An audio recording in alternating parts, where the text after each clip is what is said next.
muchas gracias a Alejandra, que ya es de la casa, la conocemos de su cargo, ¿cierto?, en la como jefa de División de Educación Superior, y ya ahora en el CUECH como directora ejecutiva, lo cual nos da mucho gusto, mucho agrado, porque está haciendo una excelente labor, reconocida por la rectora y todos los rectores de cómo está cambiando la forma de hacer las cosas en el CUECH, así que estamos muy contentos, estamos muy orgullosos de que Alejandra haya aceptado esta invitación, y esperemos que sea de mucho provecho para todas y todas. Así que muchas gracias, Alejandra, cariños a la distancia. Adelante, por favor. Gracias, gracias, rector. Bueno, brevemente comentar que Alejandra realizará su exposición y posterior a ello podrán hacer preguntas. Para esto solicito que las puedan hacer a través del chat. Yo las voy a ir anotando para posteriormente ir otorgándole la palabra. Adelante, Alejandra. Gracias, ¿se escucha bien? Sí, ya.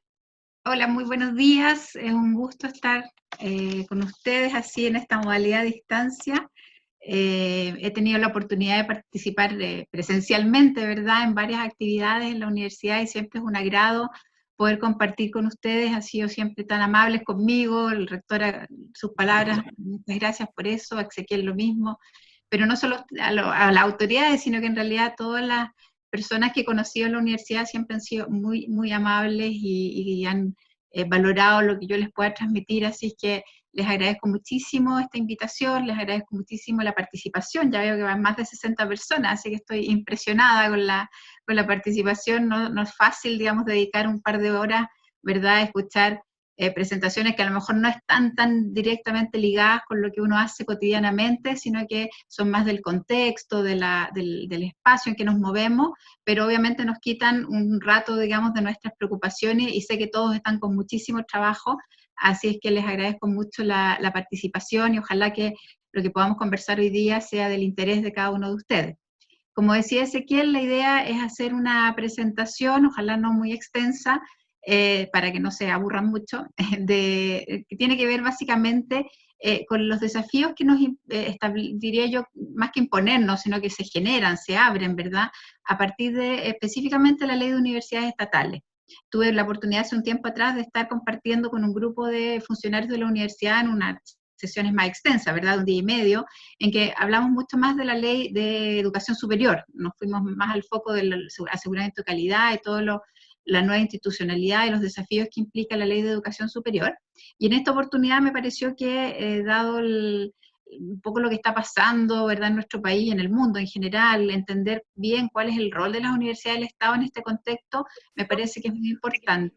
Y eso es algo que ya de una u otra forma estaba, yo diría, como anticipado o está estructurado también ya jurídicamente a partir de la Ley de Universidades Estatales, que nos establece justamente cuál debiese ser el rol de las universidades en este contexto, en nuestro país y en el mundo en general, o en nuestra sociedad, ¿verdad?, cuál es el rol que tienen, qué es lo que deben cumplir, y bueno, entonces todos nosotros como personas que estamos trabajando de una u otra forma ligados al mundo de la universidad estatal, del mundo público, bueno, cómo podemos colaborar en que esas fines y esas misiones se cumplan efectivamente.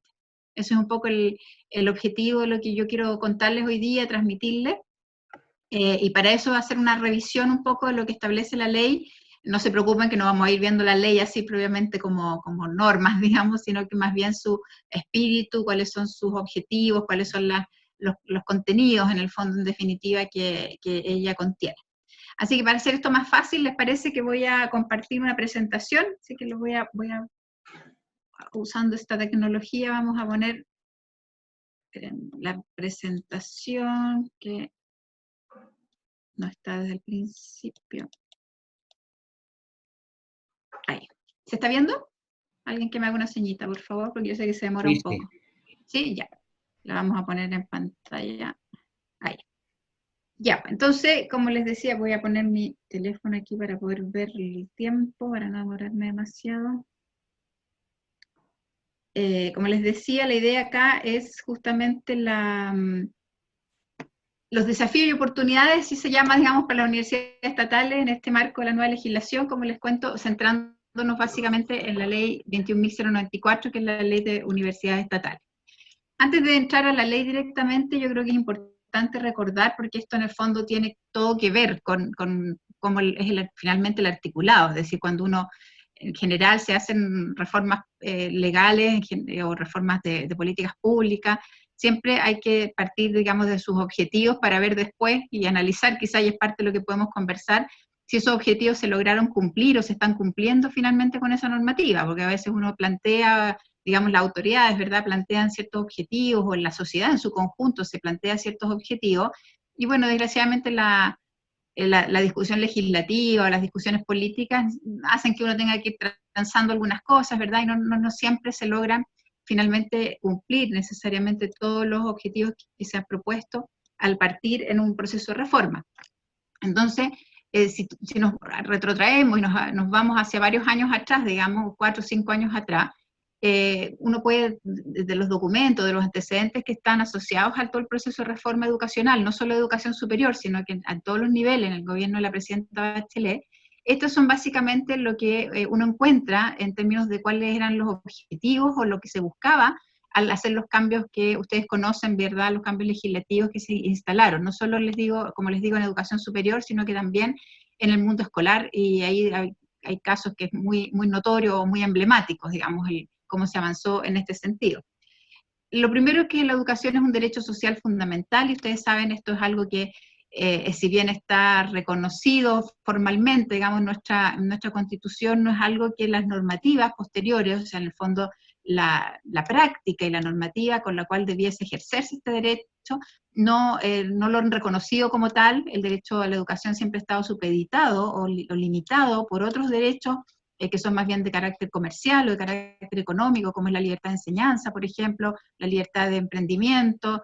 Entonces, el derecho social propiamente de la educación, que en el fondo lo que busca es garantizarle a cada joven, a cada niño en nuestro país el acceso a una educación de calidad, no estaba adecuadamente resguardado, no se estaba cumpliendo explícitamente, no existía mecanismos por los cuales hacerlo valer. Entonces, parte de esta reforma apunta justamente a que se avance, quizás no necesariamente, o desgraciadamente no se logra en su totalidad, pero avanzar hacia el ejercicio de ese derecho social con mecanismos más explícitos, más claros, para poder darle cumplimiento. Luego, asociado a esto mismo, digamos, ¿verdad?, a cómo podemos cumplir el derecho social de la educación, entonces está la lógica de garantías, o sea, cómo le garantizamos garantías explícitas, ¿verdad?, cómo le garantizamos a los ciudadanos acceso, calidad y financiamiento, en el fondo, que son justamente los elementos que permiten que uno pueda dar cumplimiento a un derecho. Tienes que acceder a esa actividad, digamos, tienes que ser una actividad realizada con calidad, y tiene que estar financiada adecuadamente, digamos, y no ser una carga para las personas. Entonces, esos son los elementos que se requieren para que este derecho pueda ser ejercido. Dentro de ese contexto, y atendiendo a nuestra historia, ¿verdad?, un tercer objetivo básico en esto es el fortalecimiento del rol del Estado. No vamos a entrar a hablar, digamos, porque nos demoraríamos muchísimo, pero solamente señalar, no vamos a hacer historia en esto, pero siempre solo señalar que justamente nuestra historia nos lleva, digamos, a contar con un Estado que en materia al menos de educación, y quizás no solo en esto, se ha demostrado en el último tiempo, ¿verdad?, que en muchos ámbitos el Estado es débil en nuestro país, ha sido deteriorado, digamos, en su rol, ha sido supeditado a un rol más bien de, como se dice, de un Estado subsidiario, es decir, perdón, que solo participa cuando los privados no pueden participar, pero no tiene un rol activo y efectivo, justamente en el resguardo de los derechos sociales, y en esa perspectiva, en materia de educación, ¿verdad?, entonces el Estado ha estado prescindente tanto de un rol activo en términos de proveer educación, ¿verdad?, a través de distintos niveles, en los distintos niveles, a través de la educación pública, pero también en otras materias que son propias del rol del Estado, como es, por ejemplo, la fiscalización, el resguardo de la calidad, ¿verdad?, esos son ámbitos que son propios del Estado, y en nuestro país estaban muy debilitados y estaban muy deteriorados por distintas razones, digamos, y parte entonces de la reforma tiene que ver con fortalecer ese rol. Lo cuarto, que está asociado a todo lo anterior, digamos, que en realidad nada de esto se puede dar por sí solo, ¿verdad?, si no son elementos muy, muy vinculados unos con otros, tiene que ver con el fortalecimiento de la educación pública. Entonces, ¿cómo logra el Estado poder participar activamente en educación? Bueno, uno de los caminos básicos es justamente fortaleciendo la provisión directa de educación, es decir, la entrega directa a los niños y jóvenes de educación a través de las instituciones públicas, y en este caso de las escuelas, los liceos y por supuesto las universidades del Estado como, entonces, como instituciones que tienen que ser sello y motor de esta reforma estructural. Entonces la educación pública debiese en nuestro país, y ojalá avancemos hacia allá, sobre todo a nivel escolar, que es donde hay mayor deterioro, ¿verdad? Debiese ser la que fije los estándares de calidad y tener una presencia relevante en todo el territorio. Tenemos la fortuna que en el mundo de la educación superior, la educación pública, pese a todo al maltrato, diría yo, o pese a todas las dificultades que ha tenido que enfrentar en los últimos 40 años, se mantiene en un nivel de calidad muy por sobre la media, muy por sobre el sistema en general, y por tanto se mantiene en esta lógica de ser, dentro del contexto de la educación superior, las instituciones con mayor presencia nacional, por una parte, pero también mayor prestigio, y por tanto mayores preferencias a los estudiantes. Eso es algo que no es fácil de mantener, que no es fácil de sostener, y que por tanto ha sido un gran esfuerzo, y que está siempre, diríamos yo, como ahí débil, ¿verdad? O sea, ahí como muy difícil de mantener, y por tanto se necesita una mayor estabilidad institucional para poder sostener ese rol preponderante de las instituciones públicas. Hemos visto lo que ha pasado en términos de matrícula, que desgraciadamente esta preferencia, esta preponderancia no se ve, digamos, reflejada en lo que es la matrícula en la educación superior. Las instituciones estatales, como ustedes saben, tienen una proporción menor dentro de la matrícula total de las universidades en su conjunto, y por tanto ahí hay un desafío importante para mantener este fortalecimiento de la educación pública. Y por último, y uno de los elementos claves también muy vinculados, que es promover la integración y la inclusión social en todos los niveles. Evidentemente, si logramos que el derecho a la educación sea realidad en nuestro país y sea presencia fundamental, o sea, que sea efectivamente presente para todos los jóvenes y niños, evidentemente se da un avance muy grande en términos de integración y de inclusión social, porque el derecho, o sea, la educación siempre se ha visto como un derecho habilitante, es decir, el poder acceder a educación te habilita o habilita a las personas para poder mejorar en todas las condiciones de su vida, porque evidentemente mejora sus perspectivas, sus posibilidades, ¿verdad?, de integrarse adecuadamente a la sociedad, de participar en materia de educación, en materias laborales a futuro, etc. Entonces, es un derecho esencial para poder avanzar en integración e inclusión social. Sin ejercicio, o sea, sin una plena cobertura educacional, siempre van a existir sectores excluidos en nuestra sociedad. Entonces, obviamente todos estos objetivos, digamos, tienen mucho sentido, pero lo difícil después es llevarlos a la práctica efectivamente. Solamente como un contexto, ya les decía, no vamos a avanzar tanto en esta historia porque si no se nos demoraríamos mucho, pero sí recordar, digamos, que las autoridades de la Universidad Estatal, esto es algo no es nuevo, llegan más, ahí yo puse una década, pero en realidad probablemente es mucho más, pueden ser casi 2 décadas, de una constante recordatorio, reclamo, diría yo, o sea, un planteamiento público bien fuerte respecto a la necesidad de establecer un nuevo trato con el Estado, es decir, entre las universidades, que el Estado reconozca a sus universidades, a sus instituciones como instituciones propias y por tanto con características distintas al conjunto de universidades, al conjunto del sistema de educación superior, y por tanto tratar de revertir los efectos negativos que la reforma de los años 80 tuvo respecto a las universidades estatales. Hay que recordar que esa reforma, por una parte, desarticuló el sistema de educación superior, ¿verdad?, el sistema de universidades estatales al transformar las grandes universidades nacionales que existían, que era la Universidad de Chile, la Universidad de Santiago, en esa época técnica del Estado, en pequeñas universidades establecidas en regiones, lo cual quizás visto en largo plazo no es algo malo en sí, digamos, pero tiene que ver más bien con la forma en que se realizó esto, los objetivos que tenía.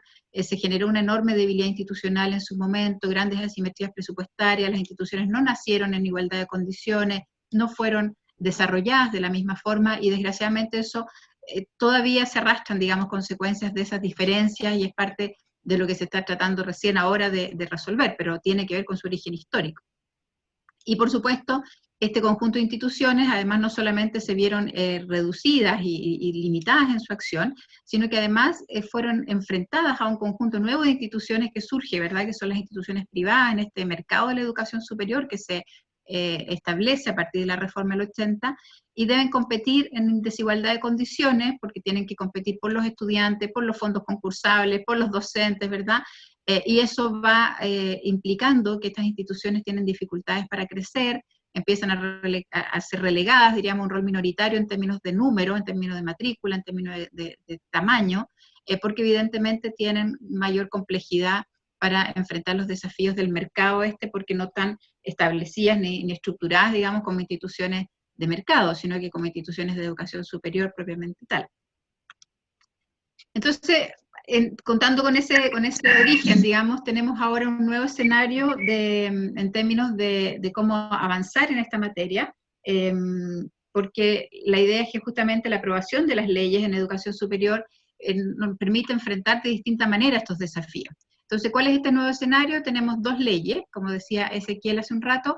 La primera es la Ley de Educación Superior, que obviamente no afecta solo a las universidades estatales, y eso es lo importante es que afecta al resto del sistema, porque obviamente aquí necesitamos una mayor regulación, un emparejamiento de la cancha, en el fondo, que no sean solo las universidades estatales las que están súper reguladas, controladas, ¿verdad?, por la Contraloría de la República, por el Ministerio, etcétera, sino que las demás instituciones también sean objeto de una supervisión, de una regulación, que el rol del Estado sea más fuerte, como decíamos, y todo eso de alguna forma avanza, no sé si se logra, pero se avanza al menos en la Ley de Educación Superior, que establece, como ustedes bien saben, una superintendencia, cambia el sistema de aseguramiento de calidad, crea la Subsecretaría de Educación Superior para darle un mayor rol al Ministerio en esta materia, etc. Entonces, uno podría esperar que de aquí a un mediano plazo exista un cambio en la fisonomía del sistema que está asociado básicamente a la desaparición de instituciones que no van a ser capaces de acreditarse, por ejemplo, las instituciones de menor calidad que no debieran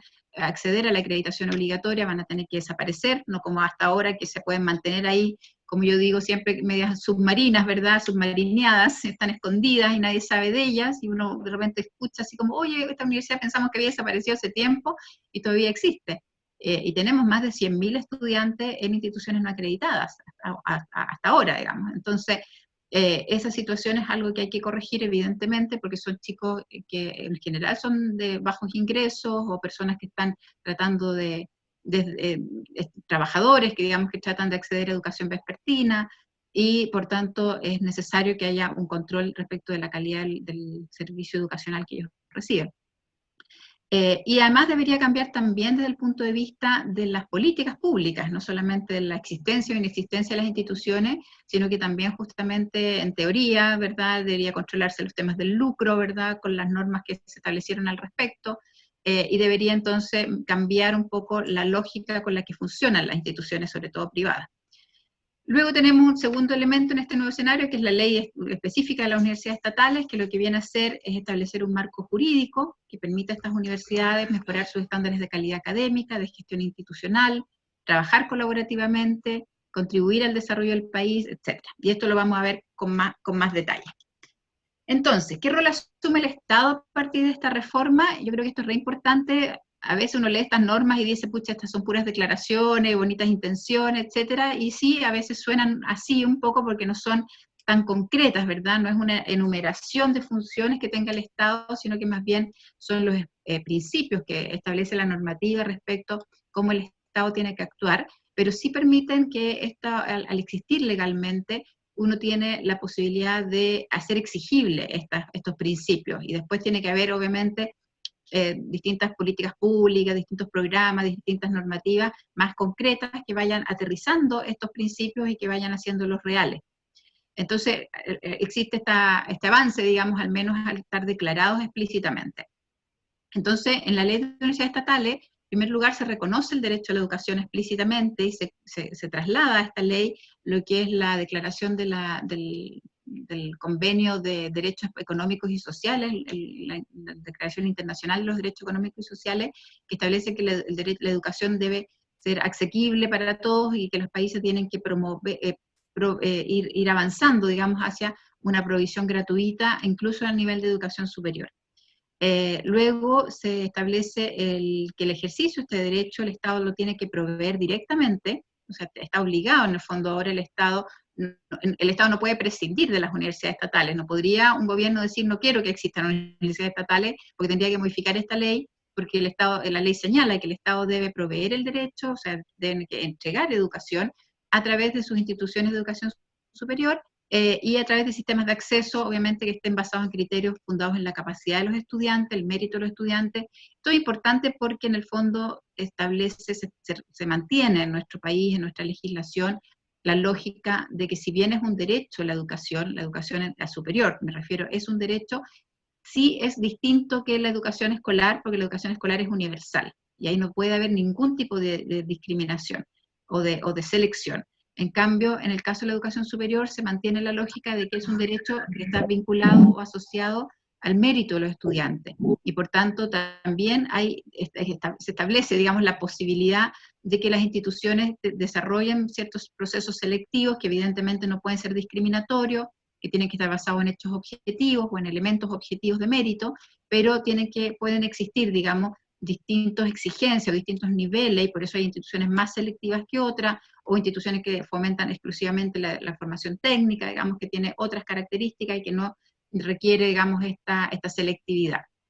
Pero eso es parte, digamos, del ejercicio del derecho en el caso de la educación superior. Luego el Estado también está obligado a fomentar la excelencia de todas sus universidades, promoviendo la calidad, la equidad territorial, la pertinencia. Bueno, ahí hay una serie de obligaciones, pero en el fondo aquí lo importante es esta obligación de fomentar la excelencia. Aquí solamente, a modo de anécdota, comentar que cuando se está discutiendo el proyecto de ley, obviamente la propuesta original del Ministerio de Educación en esto era que el Estado estuviera obligado a garantizar la excelencia, y esa era la palabra que habíamos propuesto en el primer borrador, digamos, de proyecto, porque garantizar la excelencia evidentemente connota una obligación mucho mayor, ¿verdad? Y tú estás como Estado, como gobierno, estás obligado a generar los mecanismos que permitan garantizar, y por tanto, si una institución tiene una situación financiera debilitada, tendría que el Estado estar apoyándolo de forma tal de que esté garantizado siempre y permanentemente esa calidad. Eso, desgraciadamente, no fue aceptado en este caso por nuestras autoridades más bien del ámbito económico, obviamente. El Ministerio de Hacienda ahí hizo sus alegatos y obviamente hubo que transar en esto y quedó esta frase: fomentar la excelencia y no garantizarla. En las condiciones en que estamos actualmente, que se dijera garantizar acá, habría sido de una gran ayuda, porque dado las dificultades financieras, ¿verdad?, que están enfrentando las distintas instituciones, que tuviésemos una garantía por parte del Estado de poder resguardar la excelencia, podría habernos asegurado algún tipo de financiamiento adicional o algo en esa naturaleza, pero desgraciadamente es justamente lo que no se logró conseguir, digamos, en esta discusión legal. Quizás se puede avanzar más adelante. Luego, el promover una acción sistémica, coordinada y articulada es otro rol que asume el Estado, es decir, tiene que ser promotor de esta acción. O sea, en el fondo las universidades estatales no pueden ser tratadas de forma individual, sino que tienen que ser consideradas como un conjunto, y las políticas que desarrolla el Estado tienen que avanzar en esa dirección de conjunto, de acción articulada, y eso es un elemento bien importante. Y por último, promover que las universidades desarrollen proyectos educativos diversos, y esto también es relevante, sobre todo mirado desde una región, ¿verdad?, sobre todo acá en el extremo norte del país, porque las universidades estatales, si bien son un conjunto, son individuales, o sea, son distintas instituciones. Nuestro país es demasiado diverso, requiere enfrentar que la educación se enfrente de forma diversa, y por tanto esto no se trata de tener mini universidades de Chile replicadas por todo el país, sino que cada universidad tiene su particularidad propia, sus características propias, enfrenta realidades distintas, y eso tiene que estar reflejado en su proyecto educativo. Cada proyecto educativo tiene que ser pertinente a lo que se hace en su región, al territorio, a la realidad del país, y eso también está entonces exigido en la ley, por tanto también es parte de lo que cada universidad tiene que responder.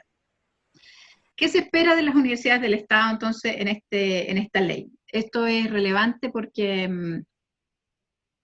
vamos avanzando en materia de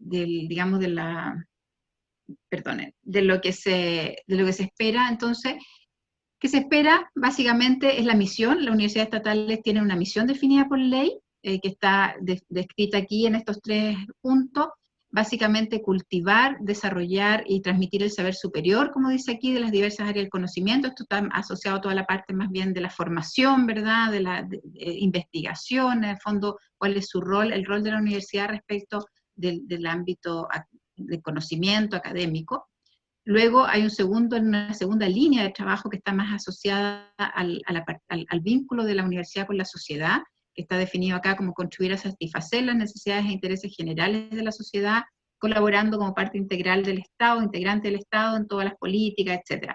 Este es un elemento muy relevante de la misión de las universidades del Estado. En el fondo, la Universidad del Estado no es una institución académica que debe funcionar aislada de la sociedad o aislada de la región en la que está, aislada de la realidad en la que se inserta, sino que está al servicio de su región, está al servicio de la sociedad y por tanto tiene que participar activamente en justamente colaborar con las autoridades, con todo el aparato público, ¿verdad?, para desarrollar políticas, planes, desarrollo cultural, social, etcétera, ser un polo de desarrollo desde el punto de vista social y cultural en el lugar, en la región en que se inserta. Y eso es algo que la ley de universidades estatales reconoce y focaliza, diría yo, o empuja fuertemente a que se cumpla. Y creo que es una de las cosas relevantes de esta norma, de fondo, es reconocer el rol social que tiene una universidad del Estado y no que es una institución aislada, que esto si quiere lo hace, si quiere no lo hace, esto es una obligación.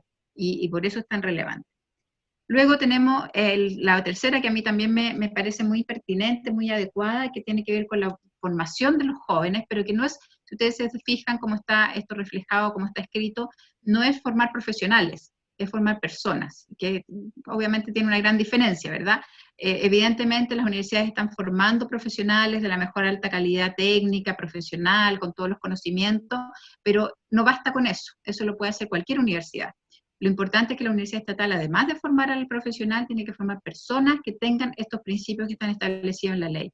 Es decir, personas con espíritu crítico y reflexivo, que promuevan el diálogo, la tolerancia, que se forjen en una ciudadanía inspirada en valores, que tengan conciencia de lo que pasa en su país, cuáles son sus problemas, de cómo pueden apoyar estos desarrollos, que se comprometan, en definitiva, con lo que sucede y cómo desde sus respectivas profesiones ellos pueden apoyar al desarrollo del país.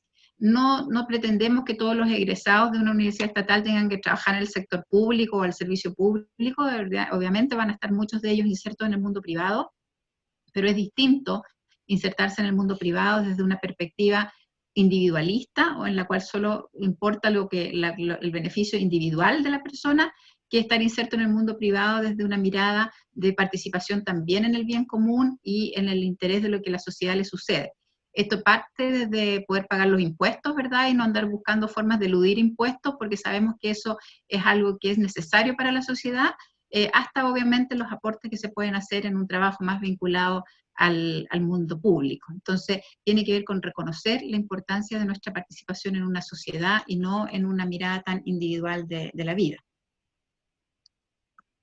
¿Cómo avanzamos en esta implementación o en estos desafíos que nos impone la ley? Bueno, una de las cosas que vemos es que la implementación de esta ley es una oportunidad. Creemos que justamente estas misiones, estos desafíos que nos impone la ley de estatales nos lleva o nos impone la necesidad de avanzar como la universidad pública como referentes de calidad. Es decir, tenemos que avanzar no solamente en cumplir los objetivos propios de cada institución, sino que lograr constituir primero un sistema, que las universidades estatales realmente se constituyen como un sistema, es decir, que seamos un conjunto de instituciones que trabajan coordinadamente, articuladamente en el logro de ciertos objetivos, porque eso permite instalar a la educación pública en su conjunto como un referente de calidad. Es decir, es muy difícil que cada universidad por sí sola, en forma individual, sea la mejor. Entonces, sí podemos ser un conjunto de universidades que en ese grupo, digamos, en esa asociación, son las mejores del país. Y eso es el objetivo que se propone, digamos, el consorcio de universidades estatales a partir de esta ley, que las universidades se constituyan en las mejores instituciones del país, que sean referentes de calidad a nivel nacional. Y por eso lo que Ezequiel nos decía de cómo enfrentamos el tema de aseguramiento de calidad o todos los temas asociados a calidad son muy importantes en la lógica de esta ley de universidades estatales, porque acá lo que se busca precisamente es que las instituciones sean instituciones referentes, digamos, en materia de calidad. Y eso nos lleva a que esta ley hay que implementarla de una manera intencionada, como decimos, es decir, que tenemos que planificar cómo vamos utilizando de la mejor forma posible los direccionamientos de la ley, ¿verdad?, las herramientas que esta ley contiene, etc. Y eso vamos a verlo ahora muy brevemente. La ley, yo diría que uno la puede agrupar en 3 grandes líneas estratégicas, para no hablar tanto del articulado, sino que como una mirada, la visión que tiene la ley. Tiene por un lado una mirada que tiene que ver con la calidad de las universidades estatales, o sea, cómo mejoramos la calidad. Después un trabajo colaborativo entre las universidades del Estado, cómo hacemos que estas trabajen en conjunto. Y después la visión y acción sistémica entre las universidades y los demás órganos del Estado, es decir, cómo las universidades colaboran con los demás órganos del Estado en la acción conjunta. El primero, en calidad, no me voy a detener mucho, obviamente aquí la lógica, ya lo he dicho harto, ¿verdad?, que las universidades estatales orienten su quehacer en búsqueda de los criterios de calidad, ¿verdad?, en cumplimiento de los más altos estándares y criterios de calidad en la educación superior, obviamente alineados a lo que establece la Ley de Educación Superior, con la nueva definición de acreditación integral, etcétera, ¿verdad? Todo esto conversa, evidentemente. Entonces, creemos que las universidades del Estado, para lograr estos objetivos de ser referentes de calidad, tienen que plantearse metas, objetivos como conjunto de universidades, y esas metas deben ser ambiciosas, es decir, tenemos que promover, aspirar a que todas las universidades del Estado estén acreditadas al menos en nivel de excelencia, ojalá en un periodo breve, ojalá lleguen todas a 5 años, pero lo mínimo, digamos, es que todas estén en el nivel de 4 años, digamos, que equivale al nivel de acreditación de excelencia, de avanzada en primer lugar y después de avanzar hacia excelencia, primero en nivel avanzado, ¿verdad? Y obviamente con todas las áreas posibles de acreditar, que ese es otro elemento relevante, no solamente en la cantidad de años, sino cuáles son las áreas acreditadas. Entonces son 2 líneas por las que es necesario avanzar: tener todas las instituciones acreditadas en 4 o 5 años y que además se cubran todas las áreas. ¿Cuáles son, desde la perspectiva del aseguramiento de calidad, los elementos principales que contiene, o los desafíos más bien que contiene esta ley? Como yo les mencionaba, la Ley de Universidades Estatales están establecidos en la ley los principios que tienen que cumplir las universidades estatales, cuál es su misión, que ya algo la desglosamos, ¿verdad? La misión de las instituciones estatales, los principios, están establecidos en la ley. Y como ustedes recuerdan, la exigencia de la nueva sistema de aseguramiento de calidad señala que todas las universidades son medidas por criterios y estándares, pero también por lo que establecen sus propios proyectos institucionales. Y el proyecto institucional de una universidad del Estado necesariamente tiene que recoger lo que dice la Ley de Universidades del Estado. Por tanto, cuando una ley, en este caso, define lo que es la misión de la universidad tiene que asumir que esa es efectivamente su misión, independiente de que su proyecto institucional pueda definir cosas adicionales, pueda establecerle otros elementos, ¿verdad?, complementarla, pero la esencia de su misión está definida en la ley. Por tanto, ese contenido marca lo que la institución tiene que cumplir para efectos de aseguramiento de calidad. O sea, en el fondo, en futuros procesos de aseguramiento de calidad, parte de lo que está establecido en la ley, esta obligación de, por ejemplo, de apoyar al mundo público y definir políticas públicas, participar activamente, o formar estudiantes con cierto sello, van a ser cosas que debiesen ser consideradas al momento de la acreditación, y por tanto las instituciones van a tener que demostrar con indicadores, ¿verdad?, con elementos y evidencias objetivas, que están avanzando en esa dirección y que están cumpliendo esos objetivos. Sobre todo el tema del perfil de egreso del estudiante pasa a ser algo clave, o sea, está definido explícitamente, hay un artículo 6 de la ley que establece explícitamente cuál es el perfil de egreso, y eso obviamente va a ser considerado en los procesos de acreditación. Entonces hay desafíos concretos, digamos, que hay que asumir a partir de ello. Ahí, bueno, aquí justamente algunos ejemplos de estas obligaciones: el hecho de que se diga que la misión, por ejemplo, de la Universidad Estatal es cultivar, desarrollar y transmitir el saber superior, nos dice, por ejemplo, que las universidades tienen que avanzar en materias de investigación, que no puede haber universidades estatales a futuro que no estén acreditadas en investigación, o que por lo menos no demuestren que están desarrollando el área de la investigación o la innovación. No podría existir una universidad estatal docente, que se declare a sí misma, digamos, como universidad docente, porque no estaría cumpliendo la misión que ha definido la ley para una universidad del Estado. Luego tenemos la colaboración con las políticas públicas, como ya les decía, bueno, la formación de profesionales, etcétera, que son los elementos entonces que van a ser considerados en los procesos de acreditación. Adicionalmente, en materia de calidad, yo diría que también es interesante incluir acá lo que tiene que ver con la modernización interna de la universidad. La ley, como ustedes bien saben, establece una exigencia que tiene que ver con modernizar los gobiernos corporativos y en cierta medida la gestión interna, ¿verdad?, con algunos cambios de estructura, pero sobre todo los gobiernos corporativos, y eso está establecido a través del cambio de estatuto. Hay que hacer un cambio de estatuto, los estatutos de universidades estatales provienen de la época de la dictadura, y por tanto se requiere una modernización, mayor democratización de las instancias de decisión, etc. Y la ley establece, entonces, he repetido eso, la ley establece 4, digamos, principios básicos en esta modernización del gobierno universitario. La primero, que es que existe un órgano colegiado de carácter estratégico, ¿verdad?, con presencia de miembros externos de la universidad. Es el famoso Consejo Superior, que ha sido bien discutido, en su momento fue muy discutido, cómo era su composición, cuántos internos, cuántos externos, etcétera. Pero básicamente hay que entenderlo como un ente que viene a definir los aspectos estratégicos, es decir, no es un ente que intervenga en la gestión propia de la universidad o en la actividad diaria de la universidad. De hecho, si uno compara las funciones que se entregan a este órgano superior versus las que tienen actualmente la junta directiva, son mucho menos ejecutivas, o sea, son más de carácter estratégico. Este consejo se mete menos, digamos, que las juntas directivas actuales en el rol propio de cada institución. Y en ese sentido se entrega más autonomía, digamos, a la gestión institucional, pero siempre con esta mirada estratégica, con un ente colegiado que tenga una mirada también externa y no solamente interna, y en la cual participa también el Estado a través de sus representantes. Y por eso yo menciono ahí que es importante en esto entender adecuadamente cómo conjugas en la autonomía universitaria con el rol del Estado, ¿verdad?, a través de la participación de sus representantes, y que entendiendo que estos representantes debiesen ser quienes transmiten a la universidad cuáles son los principales direccionamientos, lineamientos, directrices, ¿verdad?, de lo que el Estado espera de esa institución. Luego tenemos la participación triestamental en los órganos colegiados de gobierno, todos los entes colegiados, o sea, de consejos, y están formados por los 3 estamentos, tanto el Consejo Superior como el Consejo Universitario, y debe tener participación efectiva, digamos, y hay normas establecidas para reglamentar esta participación, de fondo evitar que sea cooptada por grupos pequeños, sino que realmente sea representativo de la mayor parte de la comunidad. Algo pasó. De nuevo. Espérame, algo pasó con el...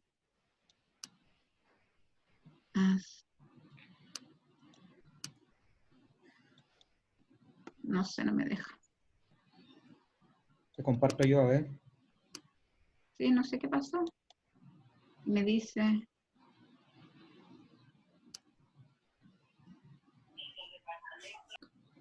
Qué raro. ¿No te deja compartir? ¿Te aparece algún mensaje? No. A ver, voy a... ¿Ahí? Ahí, sí. Ya. Estábamos como en la...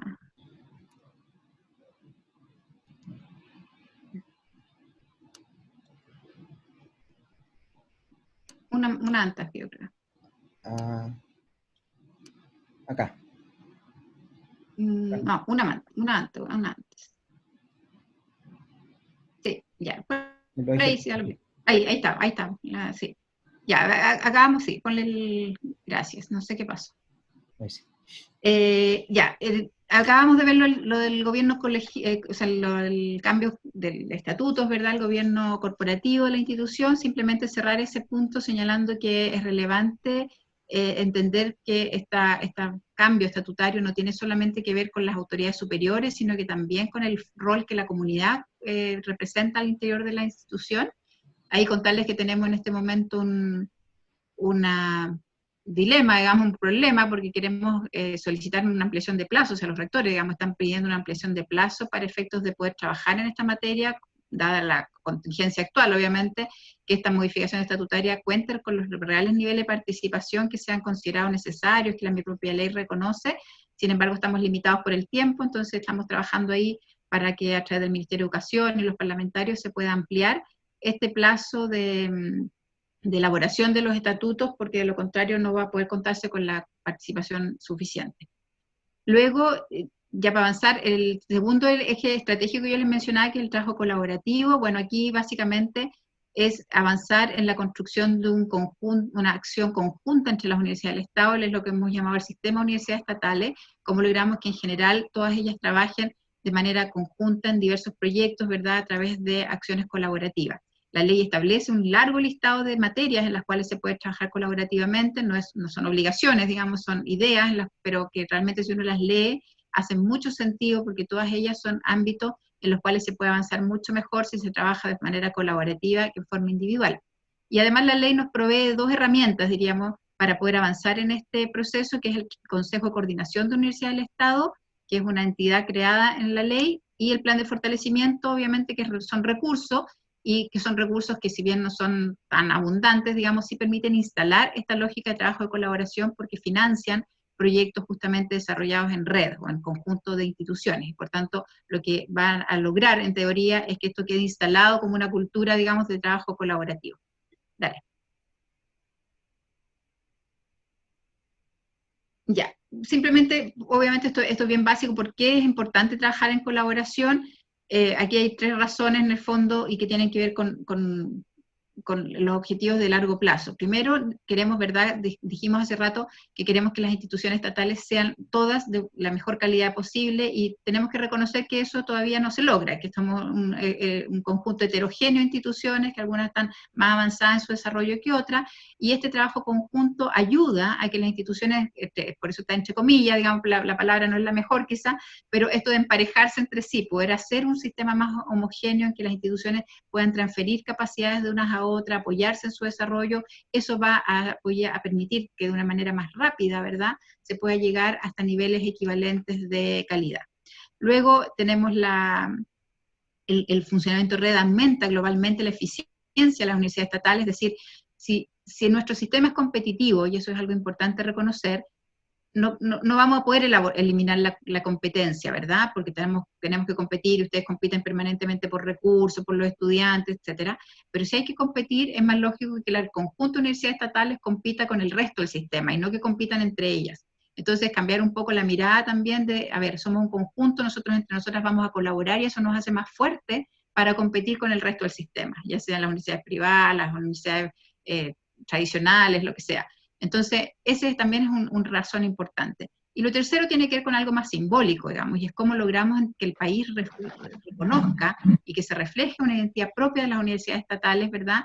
Y eso se logra obviamente también cuando estas trabajan en conjunto y tienen un sello propio, y uno puede pretender, digamos, mirar en el mediano plazo, que las instituciones sean vistas como la estatal de la región, más que su nombre específico, ¿verdad?, sea siempre reconocida como la estatal de la región, que tiene obviamente un nombre y un proyecto propio, pero que también tiene este sello común con el resto de las estatales. Dale. Saltémonos, está dado el tiempo porque ya creo que estamos muy... Dale, ya. El tercer eje, y con esto vamos terminando, es justamente el de la acción sistémica con los demás órganos del Estado. ¿Esto qué significa? Ya lo mencioné, ¿verdad? Cómo las universidades del Estado pueden colaborar y deben colaborar, no es que puedan, deben colaborar en la elaboración de políticas, planes, programas, etcétera, asociados a todo el desarrollo nacional, tanto a nivel nacional como a nivel local, es decir, específicamente en los distintos países, regiones, en las distintas localidades. Entonces, también la ley nos establece algunas ayudas para hacer esto, por ejemplo, que no es necesario aplicar la ley de compras públicas cuando se contrata entre una universidad del Estado y un ente público, o sea, si un ministerio, por ejemplo, quiere contratar a una universidad del Estado para desarrollar un estudio, para hacer un proyecto, no tiene que aplicar ley de compras públicas, sino que puede ser un convenio directo, y eso obviamente facilita, es una cosa netamente operacional, pero evidentemente ayuda a que esto se pueda hacer materialidad, ¿verdad?, que se pueda realizar. Y también el Consejo de Coordinación, obviamente, que es un consejo en el cual participan las universidades estatales y los entes públicos, de forma tal de que ahí se puedan generar líneas de trabajo que sean colaborativas. Dale, Exilia. Bueno, el objetivo de esto obviamente es aumentar la cantidad e incrementar la vinculación entre las universidades del Estado y los entes públicos. Obviamente no tiene más ciencia, en el fondo es cómo logramos esta vinculación permanente entre los actores públicos, especialmente a nivel de regiones, con las universidades estatales, con todo el aporte que estas universidades pueden hacer. Dale, Exilia. Y lo que ven aquí básicamente quería contarle es que la verdad que esta tercera eje estratégico es el que siempre habíamos visto más lejano, es decir, como el más difícil de implementar, porque en el fondo todas nuestras acciones han estado más enfocadas hasta ahora en los dos primeros, ¿verdad? En la calidad, en los estatutos, qué sé yo, todas las acciones asociadas a todos esos temas, y también el tema del construir sistemas, todas las acciones en red que ustedes conocen, proyectos en red, etcétera. Pero este tercero veíamos más lejos, decíamos, pucha, esto hay que vincularse con los entes públicos, ¿cómo lo vamos a hacer? Y bueno, lo que quiero mostrarles con esto es que llegó esta situación excepcional, ¿verdad?, de crisis sanitaria, y no ha podido existir un mejor ejemplo de cómo las universidades estatales están activamente participando en justamente este combate contra esta pandemia y cómo entonces han asumido este rol de colaborar con los entes públicos en diversos ámbitos, no solo son ámbitos de salud, también en educación, colaborando con el ministerio para ayudar a los colegios, ¿verdad?, desarrollando cursos, etcétera, pero justamente se está ejemplificando en este caso y justamente lo que la ley ha tratado de señalar en términos de que las universidades deben estar activamente participando. Entonces, creo que no es mejor forma de explicarlo, digamos, que con lo que está pasando en la realidad. Vienen dos láminas que son, las podemos pasar, son justamente el listado de cosas que se están haciendo, ustedes lo pueden mirar después con la presentación, pero justamente lo que trata esto es graficar la cantidad de cosas que se están haciendo en esta materia. Dale. Lo último es el mecanismo, esto es, creo que es interesante mencionarlo, la ley no solamente nos pone desafíos, nos da obligaciones, sino que también nos da alguna ayudita, digamos, que tiene que ver con este plan de fortalecimiento, que son recursos, ¿verdad?, 10 años, 300.000 millones para el conjunto de universidades estatales, que lógicamente la idea es ir implementando, digamos, no para, la idea del plan de fortalecimiento no es simplemente cubrir aquellas deficiencias o déficits que tiene cada universidad, sino que cómo instalamos esta nueva lógica en el trabajo de las universidades estatales. Por eso se fomenta básicamente el trabajo colaborativo, el trabajo de red, el poder avanzar en algunas líneas asociadas a calidad con recursos, etcétera. Este año se va a desarrollar el segundo semestre, digamos, el concurso de proyecto, o no concurso, la convocatoria de proyectos, y la idea es justamente tener ejes estratégicos definidos que van a estar asociados a formación de capital humano avanzado, justamente la virtualización de las universidades, que ha sido un desafío que ha surgido en esta época también como algo relevante, ¿verdad? Y cómo eso entonces se empieza a transformar en los principales desafíos. Entonces estos desafíos pertinentes, que son los necesarios para que las universidades se desarrollen, son los que van a ser financiados por estos recursos. Dale, creo que queda una. Dale nomás. Sí, otra, la última. Ya, así solamente para cerrar, digamos, creo que un poco todo lo que yo he tratado de transmitirles así de esta forma tan rápida, ¿verdad?, es que la ley establece mandatos, establece exigencias a las universidades, pero que son en cierta medida lo que nos debiesen marcar esta ruta de desarrollo que las universidades estatales debiesen abordar. Siempre entendiendo, lógicamente, que cada institución tiene su proyecto propio y ese es un proyecto que debe ser destacado y rescatado y sostenido por cada universidad, pero lógicamente también existe este soporte mayor, digamos, que tiene que ver con su carácter de universidad estatal. Entonces, tenemos que pensar, por ejemplo, una estructura orgánica que dé soporte institucional al desarrollo de una formación de calidad, es decir, en esto el trabajo de cambio de estatutos, por ejemplo, es relevante, porque cómo nos imaginamos que tienen que operar nuestras universidades para poder soportar todos los desafíos que implica una formación de calidad o desarrollar una formación de calidad. Luego tiene que ser una institución pública líder en la formulación de propuestas inclusivas en materia de desarrollo humano, tiene que ser una universidad que lidere e innove en las formas más efectivas de vincularse con el entorno que le rodea, y tiene que ser una universidad que sea capaz de contribuir desde la formación al desarrollo de la nueva ciudadanía, ¿verdad?, así como potenciar su participación en el desarrollo del país. Es decir, estos son un poco la mirada de largo plazo quizás que debiésemos tener y que está dada, digamos, y soportada por estos cambios que la ley está empujando, digamos, a que se produzcan en las universidades del Estado. Muchas gracias. Ya, fue un montón de rato. Perfecto, gracias Alejandra. A mí se me pasó volando, espero que no haya sido tan eterno para ustedes. No, súper claro, muy didáctico además. Dejamos abierta la ronda de preguntas. Aquellas personas que quieran realizar algún tipo de consulta o comentario, por favor, indicar en el chat. Bueno, ahí hay una pregunta de Rubén Moraga. A ver, Rubén, si puede encender el micrófono y hacerla abiertamente.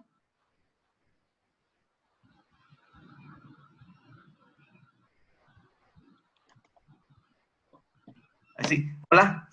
Hola. Agradecer la presentación muy clara y didáctica en todo el proceso que tenemos que enfrentar como universidad del consorcio.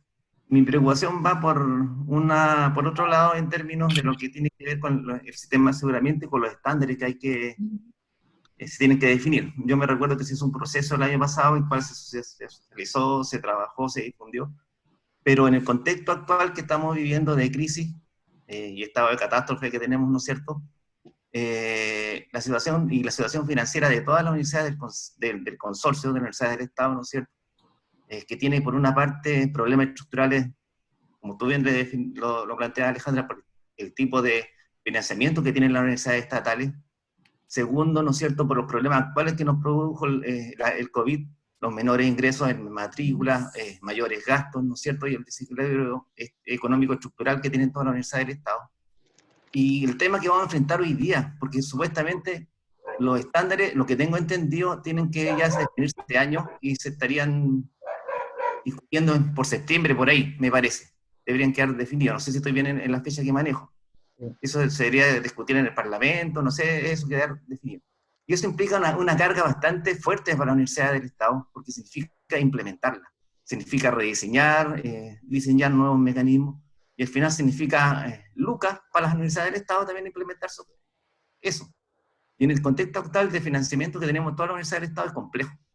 Entonces yo no sé si esto en el consorcio, en el cual se ha discutido, hay una postura al respecto, en términos de tener una visión de cómo se va a implementar esto, o se va a aplazar, no sé, porque al final del día significa una carga financiera fuerte para las universidades, y en el contexto actual. Y nosotros todavía no sabemos cómo vamos a salir de la crisis.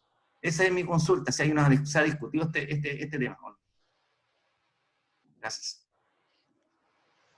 ¿Contestamos al tiro o tomamos un par de preguntas? Sí, de inmediato. De inmediato. Ya, de inmediato. Entonces ya. Rubén, ¿verdad? Sí, Rubén. Mira, efectivamente tienes toda la razón, ¿eh? O sea, obviamente yo creo que el escenario actual y el COVID es algo que nos pone exigencias y complejidades adicionales a todo lo que se venía trabajando, a todos los avances o la forma en que se planificó, digamos, todo el cambio estructural en educación superior y en todos los ámbitos, digamos, de la vida en el país probablemente cambian completamente, y esto es un escenario impensado y que obviamente hay que empezar a procesar. Efectivamente el cambio de aseguramiento de calidad es un cambio no menor, o sea, cuando uno lo toma seriamente. Yo sé aquí Ezequiel, yo creo que es el principal promotor y ustedes tienen la ventaja de tenerlo, que les puede explicar claramente qué significa, porque esto no es cambio simplemente cuando cambió la ley, digamos, no era simplemente un cambio que cambió la composición de la comisión de acreditación, ¿verdad?, sino que también hay cambios, justamente como tú bien mencionas, que tienen que ver con el espíritu o la lógica, digamos, del aseguramiento de calidad, esto de la acreditación integral, que está asociado a ciertos criterios y estándares nuevos, ¿verdad?, que van a exigir probablemente de una forma distinta que las universidades enfrenten las materias de calidad. Entonces, siempre se ha pensado, ¿verdad?, que esto debiese imponer a las instituciones un requerimiento, digamos, que le impone un requerimiento del punto de vista de justamente cómo desarrollan los sistemas de aseguramiento de calidad al interior de las instituciones, y esto siempre se ha implicado un cierto financiamiento adicional, o un costo adicional más bien. Del punto de vista bien específico, lo que tú estás planteando, justamente tenemos, diría yo, la ventaja, dentro de todo, en el caso de las universidades estatales, de contar con estos recursos específicos que son el Fondo de Fortalecimiento, porque nos permiten ir orientando, ¿verdad?, las necesidades de las universidades, dependiendo justamente de los desafíos que van surgiendo. Entonces, una de las líneas estratégicas que se está pensando para este año es precisamente sistemas de aseguramiento de calidad.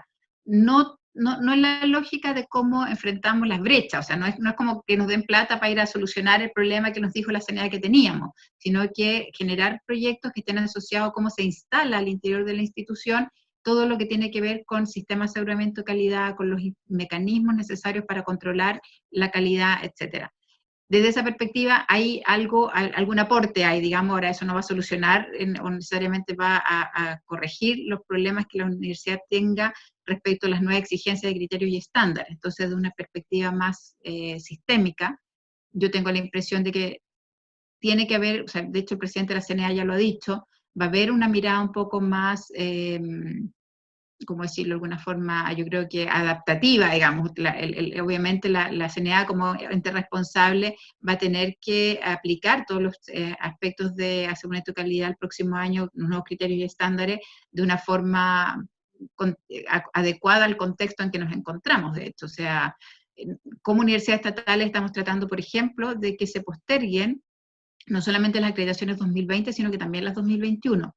La CNA ya ha dicho que las 2020 las tiene postergadas, pero no se ha mencionado las del 2021, y nosotros creemos que las del 2021 están más afectadas por la situación actual que las de este año, porque todo el proceso de autoevaluación, que es el que tú tienes que realizar ahora, digamos, durante el 2020, es el que hay que realizar de forma participativa, ¿verdad?, con muchos actores que se involucran, y eso no se ha podido hacer. Entonces, ahí tenemos una petición que estamos formulando a la CNA, más concreta, digamos, para contestarte algo más concreto, se está formulando una petición para postergar las acreditaciones 2021, no solamente porque son nuevos criterios y estándares, sino que porque además no se han podido desarrollar los procesos. Ahora, recordemos que los nuevos criterios y estándares, si bien se emiten ahora, no entran en vigencia sino 2 años después, por tanto entran en vigencia el 2022, si no me equivoco. Pero sí hay un problema práctico que tiene que ver justamente con el desarrollo de las actividades asociadas a las autoevaluaciones, que no se pueden desarrollar de la mejor manera. Entonces, lo razonable sería que las acreditaciones 2021 se viesen postergadas en al menos 6 meses o una cosa así. Vamos a ver cómo nos va con esa petición. Eso. Gracias, Alejandra. Lila Cor tiene una pregunta. Sí, hola. Se aborda en el criterio 10 de la ley la importancia que tiene la investigación en docencia. Se aborda, es fundamental si queremos hablar de una educación de calidad. No sé si se puede profundizar en ese punto, por favor. Mira, sí, efectivamente la ley, obviamente por ser una ley, digamos, no entra muy al detalle, ¿verdad?, en las materias más específicas, pero sí efectivamente yo creo que los criterios de acreditación asociados a las características que debe tener la formación en las universidades estatales sí tienen que recoger, digamos, lo que tiene que ver con la investigación asociada a la docencia. Eso es algo que desde hace mucho tiempo, digamos, si uno mira las normas, o sea, más que normas, los criterios de verdad en materia de acreditación, es algo que se viene conversando desde hace mucho tiempo, que no es tan fácil de evaluar en la práctica. Yo creo que probablemente una deficiencia que existió en el sistema, más que no exista una normatividad asociada al tema, tiene que ver justamente con cómo eso se logra visualizar, cómo se logra mostrar y cómo se es finalmente recogido por las instancias de evaluación. Y como sabemos, la tendencia en materia de acreditación, en materias de investigación, ha estado muy asociada a la investigación más bien con carácter científico, de básica, ¿verdad? O con carácter más de, no la investigación asociada a la docencia. Yo creo que ahí tenemos una déficit en nuestro sistema en términos de cómo esto es reconocido. Y lo mismo nos pasa quizás, no está tan asociado con el tema de la investigación más pertinente, o sea, la investigación más de respuesta a exigencias propias de, por ejemplo, de desarrollos específicos en una determinada región, ¿verdad? La investigación que tiene que ver más con la creación de respuestas a desarrollos propios de, por ejemplo, empresariales incluso, ¿verdad? A investigación aplicada, que tampoco están reconocidas en materia de aseguramiento de calidad. Y yo creo que esos son dos ámbitos en los cuales es necesario trabajar para poder incorporarlos adecuadamente en las evaluaciones, porque yo creo que claramente desde el punto de vista docente y desde el punto de vista de formación de profesionales, es esencial el contar con este vínculo con la investigación. No hay mucho más en la ley que te pueda contar, digamos, pero yo creo que es algo que es necesario seguir trabajando. Hay una cosa que no hay que olvidar, y es que no siempre las leyes conversan muy adecuadamente con las políticas públicas, y eso es algo bien complejo, digamos, porque tú tienes una ley, y si no tienes la forma o las instancias en las cuales ello se vea reconocido, se vea, digamos, materializado, a veces quedan en letra muerta. Entonces, por eso es muy importante tener esa claridad respecto a cuáles son los aspectos en que es necesario empezar esto a concretizarlo a través de acciones más específicas. Perfecto. Gracias, Lila. Gracias, Alejandra. Hay una pregunta también de Liliana. Adelante. Gracias, Ezequiel. Hola, buenos días. Gracias, Alejandro, por la Hola. presentación. Mira, yo quería consultar un poco también relacionado con lo que mencionaste al final. Desde el punto de vista de la ayuda, ¿cierto?, a las universidades regionales, si bien existe este plan de fortalecimiento, ¿qué pasa a nivel regional? La ley es clara respecto de la vinculación territorial que debemos tener ahora, lo mencionaste, cierto desarrollo, proyectos productivos, etcétera. Pero los gobiernos regionales en sí, algún lineamiento específico hacia ellos que le permitan efectivamente acoger a la universidad regional y ayudarla desde el punto de vista financiero. Un poco para allá va la pregunta. Gracias. Sí, sí, yo creo que es súper importante. Ahora,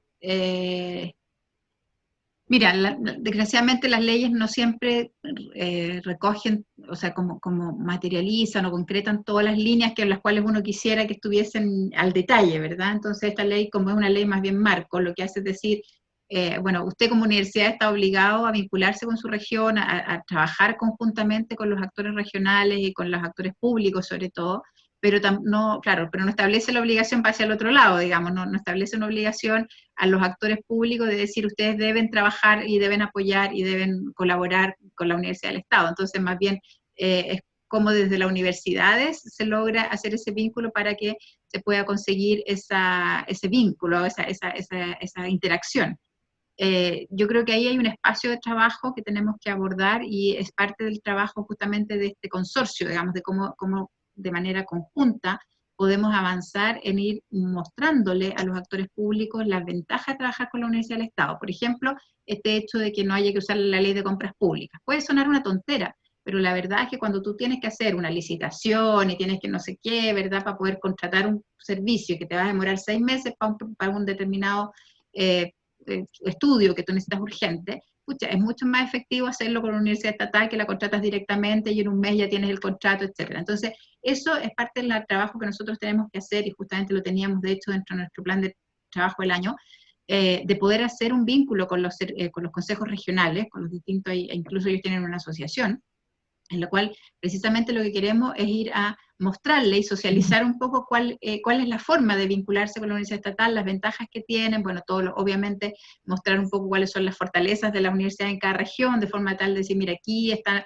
la mejor si es centro de estudio, no sé qué materia, digamos, del país, usted lo tiene en esta región, y por tanto puede desarrollar tales o cuales ámbitos de investigación o de transferencia, digamos, de conocimiento. Entonces, bueno, desgraciadamente la contingencia obviamente nos tiene limitados en ese trabajo, porque la idea es poder hacerlo presencialmente, visitar los distintos consejos regionales, etcétera, pero a eso yo lo que me refiero justo cuando digo esto, hay que hacer una aplicación intencionada de esta ley, o sea, nosotros tenemos que ir y ser como majaderos y ser los embajadores, digamos, de estas normas, para poder facilitarle precisamente a las universidades que puedan avanzar en usar esas herramientas o acceder a recursos que existen en otros ámbitos que no son solo el Ministerio de Educación, digamos, y como tú bien dices, el ámbito regional es un ámbito en que existen recursos, en que tenemos que ver cómo se puede acceder de mejor forma a ellos y cómo se genera ese entonces círculo virtuoso, digamos, ¿verdad?, de apoyo entre la región y sus universidades. Y por eso mostrar este ejemplo de ahora de la pandemia, digamos, que yo creo que nos va a servir para tener un portafolio de ideas, o sea, más bien de evidencias, de cómo las universidades con muy pocos recursos, porque prácticamente han sido sus recursos internos, digamos, nadie los ha apoyado, han podido ofrecer una amplia cantidad de acciones, ¿verdad?, que están siendo muy relevantes desde el punto de vista de este tema de la pandemia. Entonces yo creo que esto va a ser nuestra mejor carta de presentación a futuro para seguir trabajando en esa materia. Perfecto. Gracias Liliana, gracias Alejandra. Hay una pregunta también de Loreto. Sí, hola, buenos días. Hola. Alejandra, más que nada me preocupa un poco cómo podemos asegurar que cuando ya se empieza a implementar la ley, efectivamente se pueda respetar como su espíritu. Bueno, yo soy la directora de admisión, entonces estoy por el lado de la parte de acceso, y estamos recién teniendo los primeros acercamientos con el nuevo sistema de acceso, y dentro de la poca información que todavía tenemos, siento que finalmente se abre más la puerta para las universidades privadas y las estatales seguimos quedando un poco relegadas.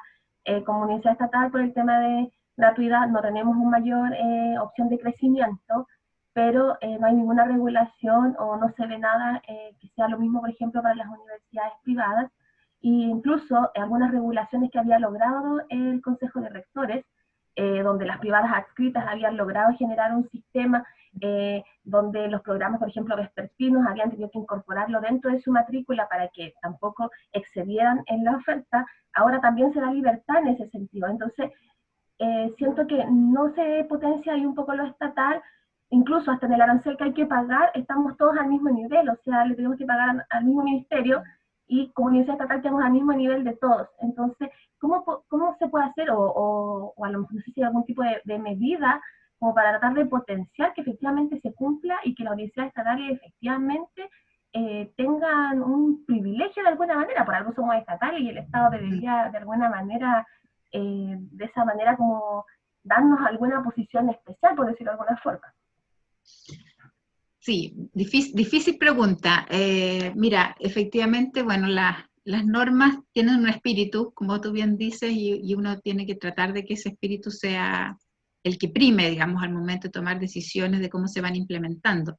Desafortunadamente, no siempre todos compartimos ese espíritu, digamos, y uno tiene que estar sujeto a las reglas democráticas, y yo siempre he dicho, esto no quiero que suene como una cosa política, digamos, pero yo siempre planteé que, o sea, cuando se aprobaron estas leyes, digamos, al término del gobierno anterior, una de las grandes frustraciones, digamos, era, pucha, no lo van a implementar personas que creen en estas normas, digamos, o sea, porque la implementación que está en este nuevo gobierno, digamos, está bastante, diría yo, a tiras y aflojas, digamos, o sea, el gobierno actual no cree necesariamente justamente en los principios o en los valores que están en el fondo o en el origen de esta normativa, como por ejemplo el tema de la preeminencia de lo público, la preponderancia de las instituciones estatales, o el trato privilegiado, digamos, o el trato preferente.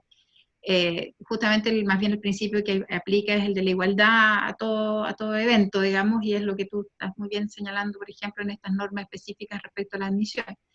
Entonces sí, es parte del escenario en el que estamos viviendo, y lo que tenemos que hacer como universidades estatales precisamente, creo yo, es poder, digamos, hacer valer justamente las nuevas formas que están establecidas en la ley. Ese es parte del rol del Consejo de Coordinación, en que los rectores participan con el Ministerio, digamos, en la definición de ciertas políticas públicas. Un consejo que ha tenido poca actividad, la verdad, porque tampoco es parte del interés, digamos, convocarlo, darle mucha fuerza, pero evidentemente es parte del desafío, o sea, poder implementarlo y hacer valer lo que está establecido en la ley. Por lo que yo sé, en el tema específico de admisión, está justamente en estudio toda esta nueva normativa para poder hacer planteamientos y poder hacer reclamaciones en aquellos casos en que nos parezca que no se están cumpliendo, ya sea la norma o lo que justamente estaba como espíritu en la norma, ¿verdad?, que era precisamente que exista un sistema único de admisión y que no quede entregado lo que cada universidad quiera hacer, o sobre todo en el caso de las privadas. Así que estamos en ese proceso, digamos, estudiándolo para poder hacer los alegatos respectivos, pero evidentemente la implementación en este caso está siendo más compleja, digamos, de lo que podría haber sido. Perfecto, gracias Loreto, gracias Alejandra. Cristian Yamet.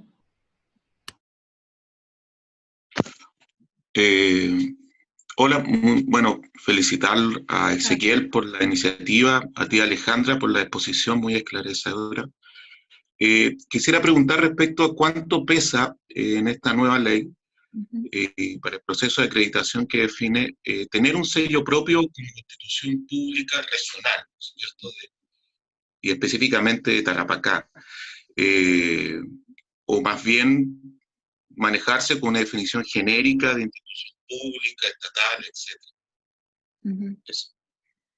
Mira, es difícil saber cuánto, digamos, se hace una cosa como muy específica, pero sí yo tengo la impresión de que el conjunto de normas lo que hacen precisamente es orientar a que las instituciones tengan ese sello propio. O sea, yo creo que la ley, claro, la ley determina una cierta característica común, que es lo que hablábamos de esta misión, ¿verdad?, de las universidades estatales, con estas características que debiesen ser compartidas por todas, pero también las normas asociadas al aseguramiento de calidad establecen que parte del desafío, digamos, es tener un proyecto institucional propio, y por tanto, ese debiese contener, ¿verdad?, ciertas especificidades y ciertas aspectos, digamos, que son propios de cada institución, entendiendo que los entornos son distintos, ¿verdad? Que los desafíos de cada región son distintos, que la ubicación geográfica nos determina en nuestro país mucho, ¿verdad? Respecto de cuáles son los principales aspectos a abordar, y todo ello debiese entonces estar reflejado.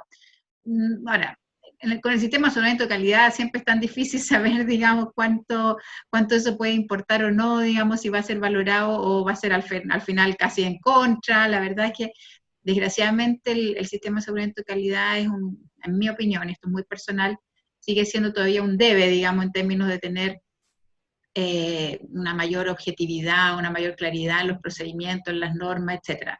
Todavía tenemos, bueno, los criterios no los conocemos todavía, criterios y estándares, yo estaba averiguando y me dicen que vienen muy distintos y que vienen muy mejorados respecto a la versión que se hizo pública, digamos, que fue la que todos ustedes pudieron quizás ver y comentar, y que estaba con bastante objeciones, digamos, y eso parece que viene bastante mejor, así que, bueno, cuando los conozcamos probablemente ahí vamos a poder tener algunas señales mejores respecto a cómo se van ponderando distintos elementos. Parte de lo que tú señalas debiese estar reflejado en los criterios y estándares asociados justamente a todo el aspecto de proyecto institucional y de sistemas internos de aseguramiento de calidad. Gracias Cristian, gracias Alejandra. Solo para complementar, claro, yo también tengo información de que se vienen distintos los criterios estándares a la propuesta inicial que nosotros conocimos. Se la están jugando derechamente con los 3 tipos de estándar en relación a los niveles de acreditación y bueno, así en lo cuantitativo. Así que yo creo que eso va a dar claridad a las instituciones respecto a la manera en que se les va a comenzar a evaluar a partir del 22. Hay una pregunta también por parte de Rocío. Adelante. Sí, hola, buenos días y muchas gracias por la charla. Bueno, desde el punto de vista de la internacionalización, que es lo que me compete, es uno de los ámbitos que, bueno, está más afectado con las contingencias no solo sanitarias, sino sociales también en varios países. Y con esto, bueno, la formación de los estudiantes, porque la movilidad estudiantil es súper importante, sobre todo para las universidades estatales y regionales, en el ámbito del desarrollo de habilidades blandas de estos estudiantes. Entonces, todo ha tornado últimamente a la virtualidad, porque, bueno, queremos continuar haciendo la internacionalización desde las casas, pero hay varios vacíos que quedan ahora con esto, porque también está la incertidumbre de hasta cuándo se podrá volver a la presencialidad. Y una de las cosas que se discuten entonces es primero la calidad de lo virtual versus lo presencial, porque casi todo está diseñado para lo presencial. Y lo otro, cómo registrar esta virtualidad o la participación virtual en webinars, en cursos, etcétera, en los sistemas tradicionales, y esto afectará a los indicadores, porque efectivamente las movilidades ahora no podemos simplemente la que ya se hacía presencial, ahora tornarla virtual y no queda reflejado en los indicadores. Entonces, un poco para ver si esto se está trabajando, cómo se está pensando, o si va a haber un periodo de adaptación, etcétera. Gracias. Gracias a ti. Mira, el punto específico no, para serte sincera, no se está trabajando, digamos, específicamente vinculado a la internacionalización o cómo se van a trabajar los indicadores asociados a ello. Lo que yo diría más bien es que sí existe una conciencia y una claridad, digamos, por lo menos de parte de los rectores, que este tema de la virtualización, que tiene que ver un poco no solamente con no es tan simple como la docencia online, sino que cómo la universidad se transforma en un espacio virtual, y eso se incluye todas las distintas líneas, ¿verdad?, de desarrollo de la universidad. Una de ellas básica puede ser la internacionalización, claramente, digamos. Pero no solo eso, también la docencia, la investigación, incluso la vinculación con el medio, etcétera. Como todos sus distintos ámbitos se transforman en un espacio virtual, ¿verdad? Y todas las implicancias que ello tiene. Sí, es uno de los ejes estratégicos que se está considerando para los proyectos para financiar, digamos, proyectos durante este 2020, o sea, para asignar proyectos de este 2020. Eso quiere decir que las universidades que estén pensando, digamos, en cómo toman esta experiencia y la van avanzando, la van desarrollando de una forma más compleja y la van transformando entonces en los primeros pasos probablemente hacia una virtualización, entendiendo que eso es un proceso mucho más profundo que simplemente pasar a tener clases online. Eso está considerado porque se pueden desarrollar proyectos de ese tipo, digamos, de ese ámbito. y cada institución verá según cómo esté en este minuto qué es lo que requiere, digamos, requiere recién un diseño, requiere algo de implementación, requiere equipamiento, bueno, cada universidad según su estado de avance actual, digamos, podrá trabajar en distintos tipos de proyectos. Pero lo importante es que ese es un tema que hasta el año pasado no se hablaba, digamos, o sea, no existía como una prioridad, algunas universidades lo habían visualizado como algo interesante de ver, de investigar un poco qué estaba pasando en el mundo, pero de verdad no era un tema. En cambio ahora ya es la primera línea estratégica que se ha consolidado, digamos, para efectos de desarrollar proyectos. Entonces, ese es el impacto que ha tenido en esta materia esta pandemia, digamos, en el sentido de mostrarnos que las cosas ya no van a ser igual y que por tanto hay que prepararse en esa dirección. Entonces, dentro de esa mirada, digamos, de que ya las cosas van a ser distintas, claramente vamos a empezar a descubrir día a día distintos ámbitos en los cuales hay que ir modificando la mirada, y probablemente el que tú señalas, como los indicadores, o cómo se registran las actividades, etcétera, son también ámbitos en los cuales hay que empezar a tener definiciones. Hasta ahora que yo sepa, al menos no las tenemos. Nosotros el otro ámbito de trabajo en que estamos fuertes en movilidad estudiantil, pero a nivel nacional, ¿verdad? Que es este sistema de movilidad, es un proyecto red, el Súbete, que tiene una página web y todo, en que los chicos pueden generar actividades de movilidad. Obviamente también estaba pensado en presencial, digamos, y que los niños se pudiesen trasladar de una región a otra, y cursar cursos en otra universidad estatal, etcétera. Bueno, ese también está migrando, digamos, a tener una versión también virtual para poder seguir desarrollándolo, y poder entonces ofrecerle a los chicos que puedan acceder a cursos completos, etcétera, y ahí estamos viendo cómo se va a avanzar en esa dirección. Entonces también ese es un ejemplo de cómo se tiene que ir cambiando, ¿verdad?, la lógica y la mirada desde el tema, digamos, de la virtualización. Entonces, creo que es algo que estamos empezando recién a descubrir y que va a tomarnos mucho tiempo más para poder ir avanzando en todas las exigencias que eso significa.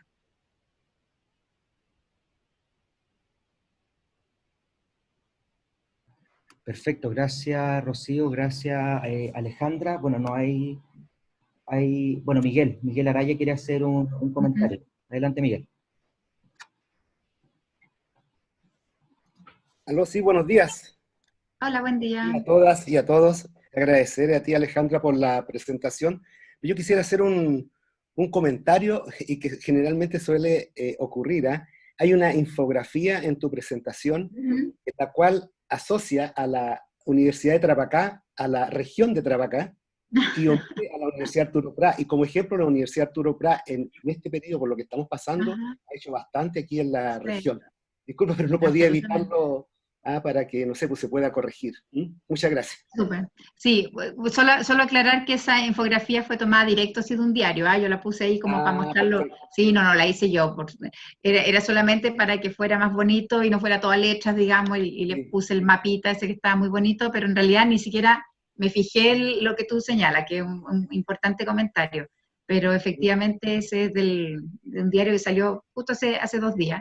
Y yo creo que el fondo tiene que ver con cómo la prensa ha recogido, que yo creo que a mí me ha sorprendido al menos, de la cantidad de noticias que salen diariamente respecto de las actividades que están desarrollando las universidades en materia de la pandemia, porque, bueno, nosotros tenemos la suerte de recibir los típicos reportes de prensa de todo el país, entonces tengo la oportunidad de ver cómo aparecen en todos los diarios nacionales y regionales mucha información respecto a lo que se está haciendo. Entonces, creo que lo destacado, más allá de la infografía, tiene que ver justamente cómo se está valorando, y yo creo que las oportunidades que eso abre a futuro en términos de demostrar que las universidades tienen un rol muy importante, y cómo la ciencia tiene un rol muy importante con toda esta discusión de verdad de los recursos que se están disminuyendo y en dónde hay que recortar recursos, etcétera, como es parte de la argumentación que es necesario sostener para efectos de no continuar, digamos, con recortes de recursos en materia de ciencia, de tecnología, de investigación y también, obviamente, de financiamiento de las universidades. Así es. Muy bien, gracias. Gracias. Bueno, importante la aclaración, y sabemos que los diarios se simplifican. Hace poco con las cifras fue escandaloso, las cifras de matrículas que presentó, y ahí actuaron. Ahí también tuvimos que intervenir. Sí, lo bueno es que fue rápido. Sí, afortunadamente. Bueno, una última pregunta por mi parte, Alejandra, ya para ir cerrando, que algo más contingente. La ley plantea un plazo de 3 años desde su promulgación, mayo del 18, o sea, estaríamos ya en mayo del 21, para que las universidades entreguen, ¿no es cierto?, sus estatutos terminados. Ahora, debido principalmente a la contingencia, el CUECH hizo llegar una misiva, una solicitud formal a la Subsecretaría de Educación Superior para poder flexibilizar los tiempos, los transitorios de la Ley de Educación Superior, de la 21.094 que nos acabas de exponer. La verdad que llamó la atención la respuesta del ministerio, no le prestó mucho asunto, acusó recibo, se fue por las ramas y bueno, derechamente manifestó su negativa. Entonces me gustaría preguntarte, Alejandra, cómo lo están viendo desde el punto de vista de los plazos, de los tiempos, y si manejan como universidades del Estado algún tipo de estrategia, si tienen algún tipo de planteamiento común. Sí, no, absolutamente. O sea, ese es un tema que preocupa mucho, de hecho surgió de los propios rectores. Después supimos que las comunidades representadas por las distintas agrupaciones gremiales hicieron una presentación similar al Congreso, lo cual nos alegró mucho porque en el fondo quiere decir que es una